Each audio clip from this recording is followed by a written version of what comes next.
আমি দুটি কথা বলে আমার বক্তব্য শেষ করব।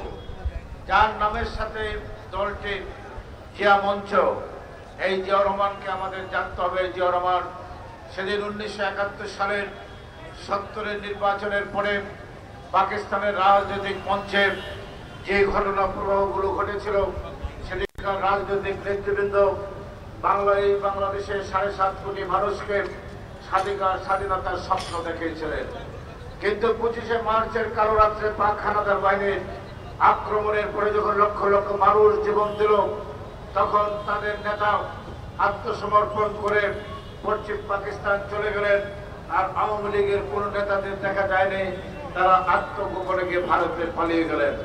সেদিন এই জাতির যে সংকটময় মুহূর্তে জাতিকে দিক নির্দেশনা দেওয়ার জন্য 8ম ইস্ট বেঙ্গল রেজিমেন্টের উপ অধিনায়ক একজন তরুণ মেজর তার অধিনায়ক কর্নেল চান্দুয়াকে হত্যা করে এবং বিপ্লব ময়দানের গ্রামের উপর দাঁড়িয়ে বিদ্রোহ ঘোষণা করে চট্টগ্রাম কালুরঘাট বেতার কেন্দ্র দখল করে সেদিন বাংলাদেশের স্বাধীনতার ঘোষণা দিয়েছিলেন।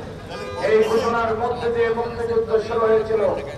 আমরা তাই বলতে চাই, সেদিন যদি এই মেজর দিয়ে স্বাধীনতার ঘোষণা না দিত, তাহলে বাংলাদেশ হতো না, হতো হয় পাকিস্তান থাকতো, নাহলে কনফেডারেশন অফ পাকিস্তান থাকতো।